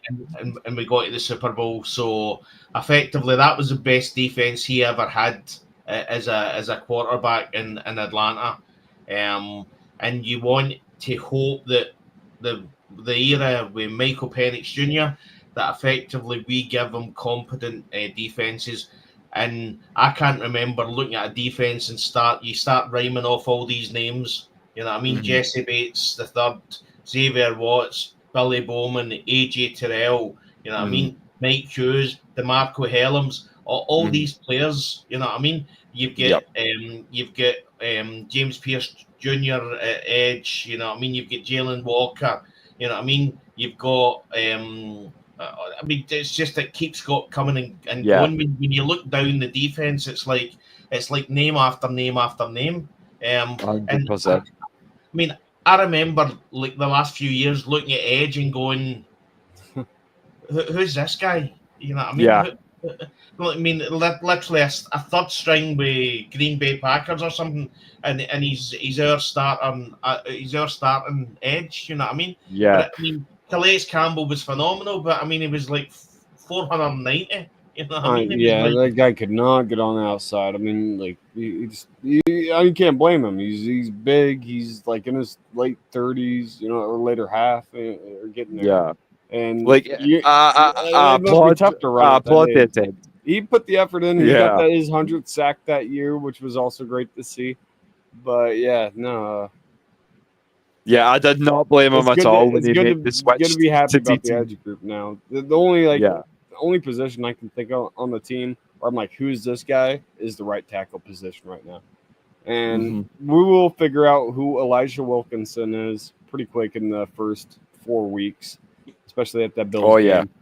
But that is the thing, as you say. We will see in the first 4 weeks, so we'll have a good idea by the bye whether or not basically Storm Norton's coming back to take the job. Yeah, that bye does kind of honestly work around Storm Norton's injury, So as unfortunate as it seemed to get that early week bye, 5 week bye, it actually worked out pretty well with our situation. So I like that. Yeah, because then at least we have one more option if he is doing well. But if he does take the job back, then at least then we've got a decent enough sample size for Wilkinson or whoever the starting right tackle is going to be to say, nah, we've got enough here to say whether or not you're the guy. and one whether or not Storm's coming back to take a job.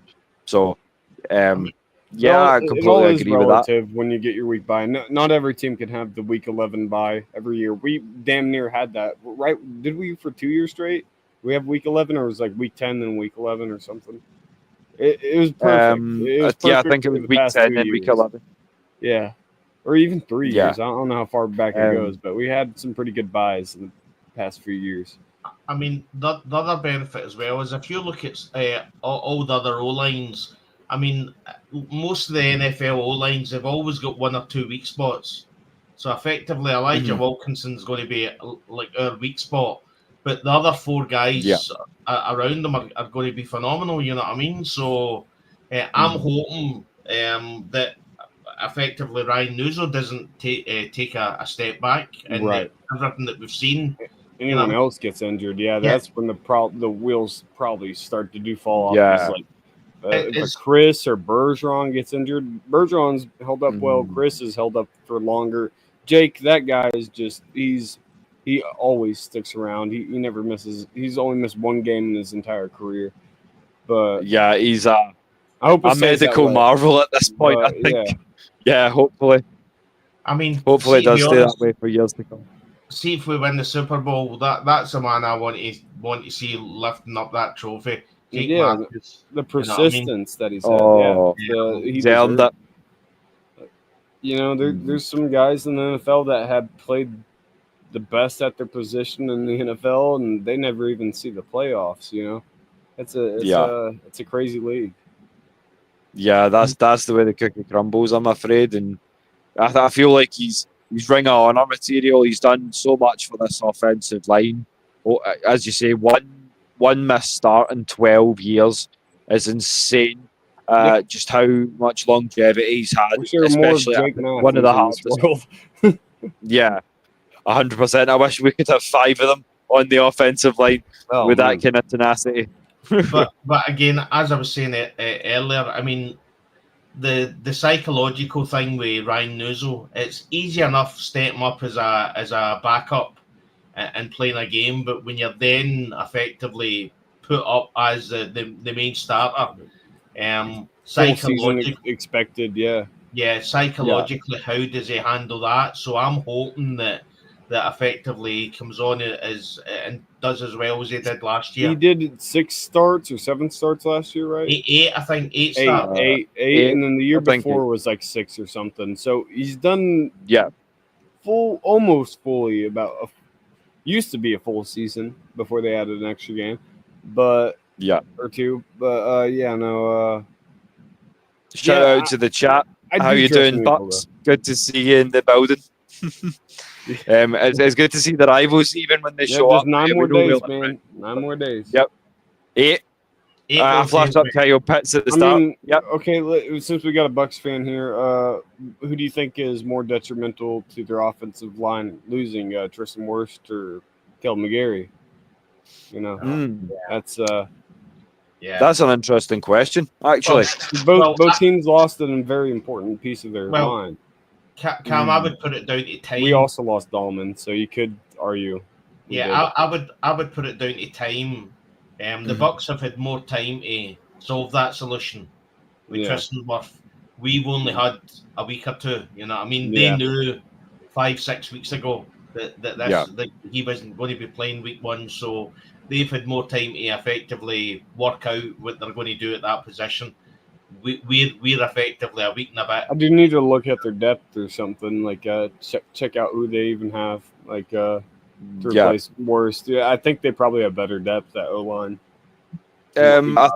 Slightly, I think in terms of their backups, but when you talk about like what Des was saying, I would agree, and that would be the only differential because both quarterbacks can get it done on the move. So losing one offensive lineman's not going to destroy the offense for either MPJ or for Baker Mayfield. So again, both mobile guys. Both teams can. I would assume the Falcons can throw the ball. We just don't know that yet. With like not having seen the season, we've seen a few games. Obviously, Michael Penix can throw the ball, but like how consistently that works in like a season that he starts off from, But both teams can run the ball. I would assume the Falcons can pass the ball just as well as the Bucks. I'm just not going to declare that until that's actually a fact. But especially with the slant masters on is on question, so but they may not even have Mike Evans for the game. So they've got a couple of bodies missing, not just Tristan Wirfs. So they got some depth in their safety room missing. Not depth. There's Godwin's missing. They got who else? There's a couple guys. There's like 3 or 4 guys that are pretty important. And another thing as well, guys, I think probably the biggest important thing about the Bucks game is that the defensive coordinator, the offensive coordinator just doesn't know what's going to come up with the Atlanta defense. He's better done some studying. There's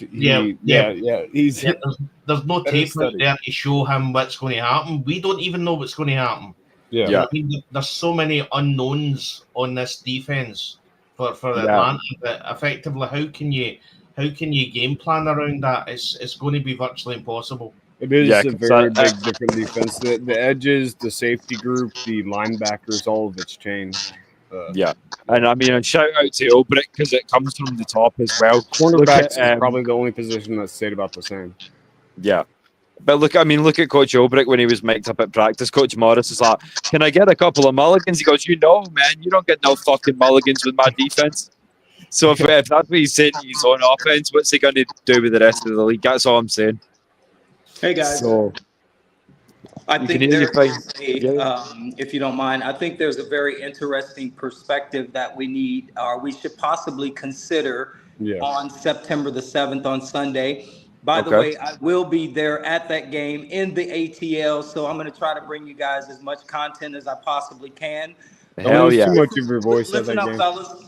Here's the deal. We played Tampa Bay last year, and remember the game, it was super close. We played them again. It was still close. So this game ultimately is going to come down to clock management and a time of possession. And here's the reason why. We've got Bijan Robinson. They've got Bucky Brooks. I mean, the guy, he's a soldier. He's a runner's runner. You know what I'm saying? They've got Mike Evans. We've got Drake London, Darnell Mooney. So if you do the head-to-head, even with the people that are out, we still seem to be pretty evenly matched. And the games in prior years kind of show that just based off of what the score is. I think it's going to come down to who manages the clock well and who's got the ball towards the end of the quarter and can maintain that on the field. I'm not going to do a score prediction, but I think it will be over 30, maybe even reach 40 points for the first game. Like, it might be a shootout. I feel like it's going to have to turn to a shootout at some point. It could well happen. I feel like I don't want to leave it in the position where we have Koo kicking it. I don't want to risk Koo too early in the season. So I want to see what MPJ's got right out the gate. So we're coming out fighting. If we lose in a shootout, I'm happy with that because it's only week 1. I told you I am perfectly satisfied going into the bye week 2-2. I will be ecstatic to be 2-2 going into the bye. I've said to Des many times, I won't disguise that fact. I'm not going to come out here and say we're going to be 4-0 because we have a really hard schedule to kind of the first 6-7 weeks, and then it calms down.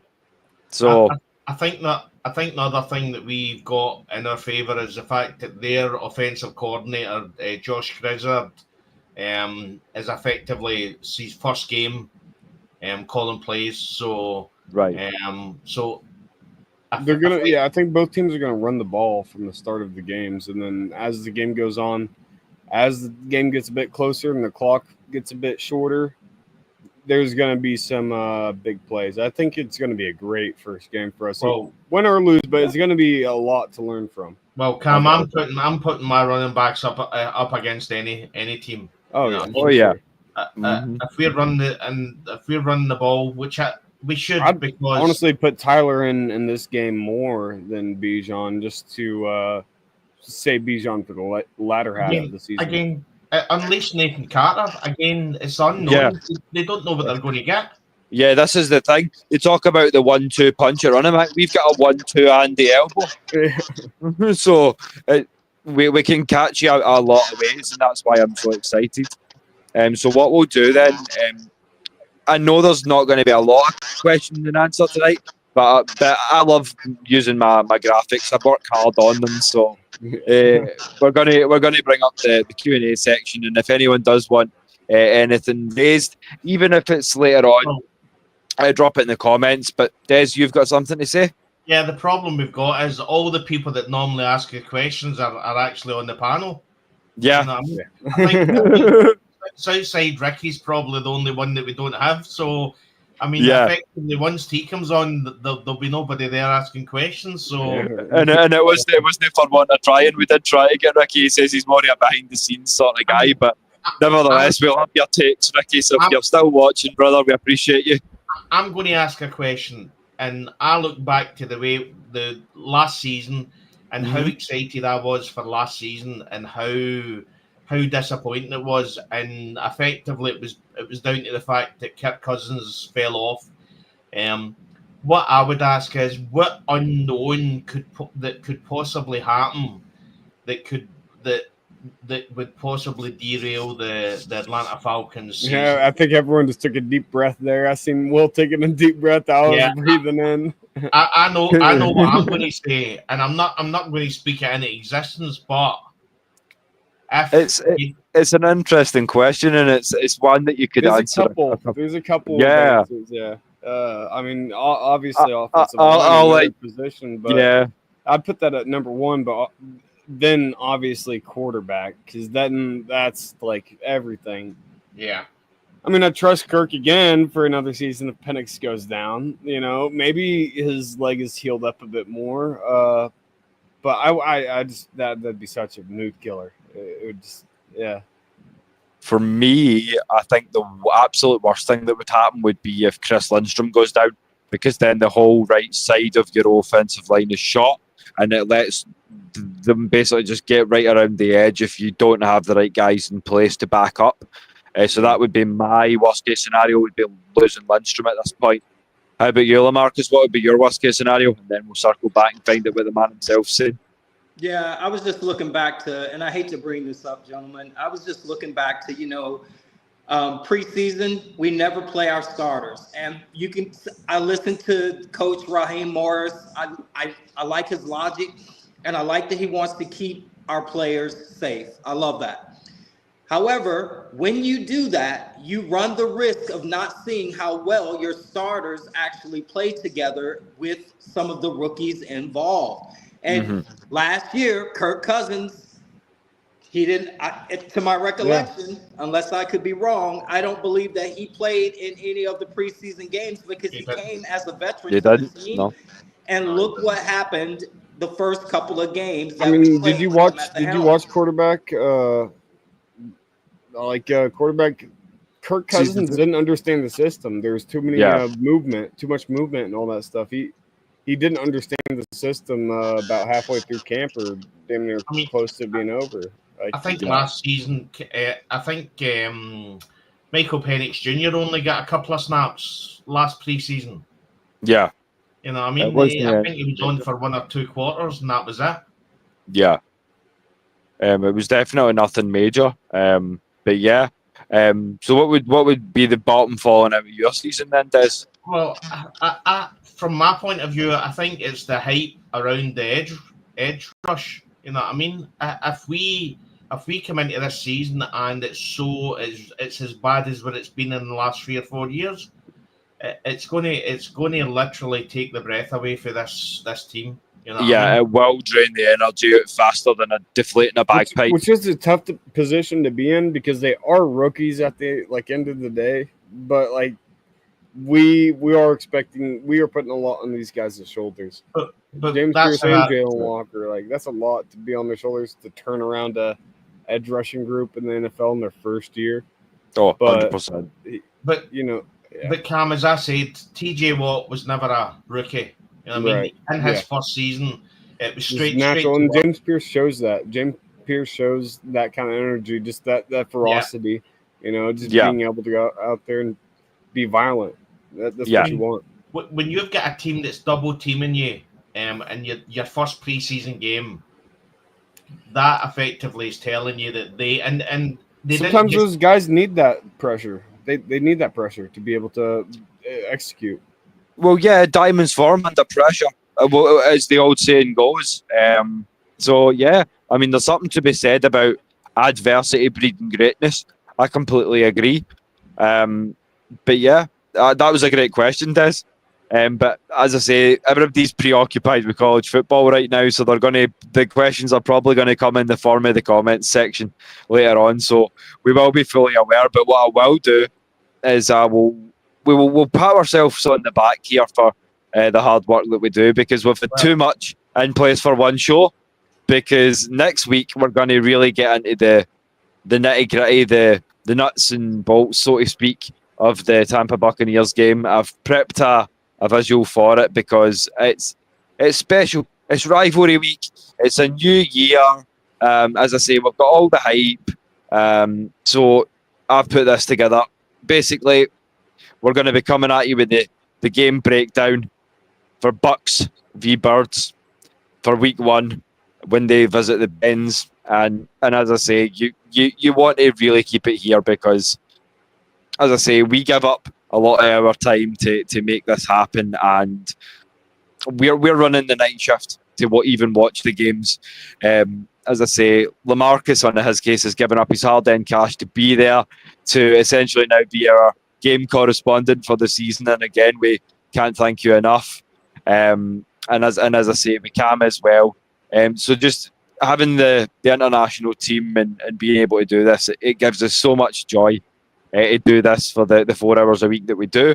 If you do want to see more, then as I say, just keep dropping the red and blacks down in the chat, drop the topics that you want to see, special guests that you want to see as interview, and we'll get to that as well. Because we've got a lot of good things coming for the season as well. But Des, I noticed that you wanted to say something before we kind of get things wrapped up and stuff. Yeah. I've just seen the Alabama score. Oh dear. I gotta look it up. Yeah, so They're losing. Florida State 17, Alabama 7. So wow, that's a halftime score. That's a game. I mean, I told you that Georgia was going to be a walkover. They're winning 24-0 at halftime. Yeah. But I didn't think Marshall had anything for them, but that surprises me. 17-7. You just got to love college football. You've just got to love it, man. So. Oh, I know, and because you're all watching it, I think we're going to start winding down. So what we'll do then, guys, as always, if you want to join the Kilted Revolution for more info, showtimes, etc., you can speak to Maggie, myself, Des, now Cam, Manuel, and Lamarcus as well, the frequent Fliers. If you want to come on board, as I say, we do 2 shows a week on a Thursday and a Saturday. We are open to another one, so if the support is there, then that's something we can look at.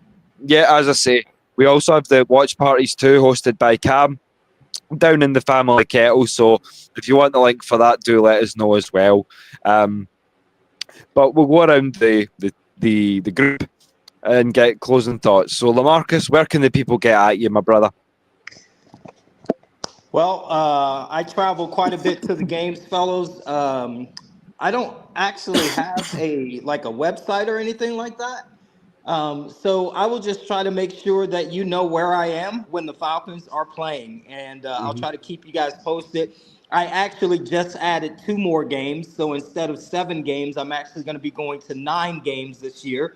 I'll be happy to just share information with you guys, and I will be in the Bends September the 7th when we take on our division rivals, the Tampa Bay Buccaneers. Oh, cannot wait for it. Cannot wait for it. We'll get the trash talking in early. We love it. And as we say, we're thrilled to have you on board as the game correspondent this year. You've had some great takes tonight on your debut. As I say, the technical issues will happen. There's no way of avoiding that, but it's like avoiding misery as a Falcons fan. You just can't do it. But thank you all the same. We're glad to have you. And as I say, keep showing love down in the chat for the guys that come on board and join the AFNI, because we see something special in these guys. We we see the things you say in the chat, and we cherry pick. We can select the best of the bunch, and as I say, cultivate something special here on the Scottish Falcons show. So Cam, where can people get at you? I mean, you can find me on Facebook, 10_Cam_01. Well, no, I think it's just 10Cam01 on Facebook. I think it's just 10Cam01. Yeah. But yeah, I don't really post anything either. You know, I don't got like a big page or anything where I'm like a big poster. It's not my thing. But if you want to talk or whatever, or you know, watch games together, hit me up. I can help you with that. Yep, that sounds great. And as I say, you were talking about a Discord as well. So when you get that, we'll be dropping that on the channel page. So keep and I'll look out for that. It's so not flushed, but it is finished. It is just not flushed though. It's just like a bare bones server right now. I'm not good at, like being the moderator and getting all the rooms set up. I just got a couple of rooms, and then I'm like, all right, that's good. From small icons, brother. That's all we need to worry about. Like the show, we start small, but we aim high. And as I like to say, and I'm quite poetic with things when it comes like to or flowery, depending on how you choose to look at it. But I've always chose to kind of shoot for the moon, and if you miss, you'll still land among the stars. Oh yeah. So that's all I would recommend that you guys do as well. So as I say, we're thrilled to have you on board for the season. So Des, you want to tell us your closing thoughts and where people can get at you, my brother? Yeah. As I said at the start of the show, I'm looking forward to my last week of sanity, because my life now, in 8 days, my life belongs to 53 players on a roster and numerous coaching staff. So yeah, it's I always try and visualize us winning the Super Bowl, and I just every season I just think, is this the season? Is this the season? And there's a lot to be excited about this season. It seems different this year. Maybe it seemed a wee bit different last year with Kirk Cousins, but that was only one player you were excited about. This year you've got so many players to be excited about. So, and effectively a defense to be excited about for the first time in 12 odd years. You know what I mean? Yeah. So, 100%. So, yeah, it's a great kind of position to be in, and I'm so hyped for the season. So as I say, I'm glad that we're kind of getting into the swing of things. For year 60, it's the best year to just get everything done, and let's hope we can cap it off with a Lombardi trophy and a nice diamond ring as well. So as I say, as always, if you need to get after me or if you want to talk shop about our birds, on all the socials at Will the Thrill Waddle. As I say, you can also hit up my the solo YouTube channel, where I'll be doing my own takes on things. Will the Thrill Spills, that's still very much in the pipeline. So get at me there, and stay tuned for that. Stay tuned next week as we go into the game in more depth, before we crack heads with those sucking ears. But until then, always remember that pain is international, but so is passion. We love you all, and thank you for joining us wherever you are and whenever you get to join us. Bye, family.